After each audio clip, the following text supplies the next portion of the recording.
ஜெய் ஸ்ரீராம். நாம் ஒவ்வொரு மாதமும் சத்யநாராயண பூஜை பௌர்ணமி என்று நம்ம செஞ்சிட்ருக்கோம். இது நிறைய பேருக்கு தெரியும். சத்யநாராயண சுவாமியிலே நம்ம என்னெல்லாம் பிரார்த்தனை பண்ணுறோன்னு சொல்லிட்டு. இந்த மாதம் 4ஆம் தேதி பகவானோட அனுக்கிரகத்தில் ஒரு பொண்ணுக்கு அழகான பெண் குழந்தை பிறந்திருக்கு. அவங்களுக்கு கல்யாணமாகி 5-6 வருடங்கள் ஆகிவிட்டது. 5லிருந்து 6 வருடங்கள் ஆகியிருக்கு. அவங்களுக்கு குழந்தை பாக்கியம் வேணும் அப்படின்னு சொல்லிட்டு நம்ம இடத்துல பட்டை தேங்காயை வச்சு பிரார்த்தனை பண்ணாங்க. 2 வருஷ காலம் பிரார்த்தனை பண்ணியிருக்காங்க. ஒவ்வொரு மாதமும் பூஜைகளை தவறாமல் அந்த பொண்ணோட மாமியார் கலந்துக்குவாங்க.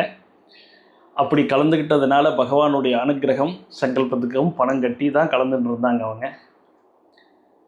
அந்த பெண் குழந்தை கன்சீவ் ஆனதிலிருந்தே, கருவுற்றதிலிருந்தே நம்ம பூஜையில் இன்னும் விசேஷமாக பிரார்த்தனை பண்ணுவாங்க. ஒரு முறையும் தேங்காய் என்னிடத்துல கொடுத்து வாங்கும் பொழுது நல்லபடியாக பிரசவமாகணும்னு சொல்லி பிரார்த்தனை பண்ணுவாங்க.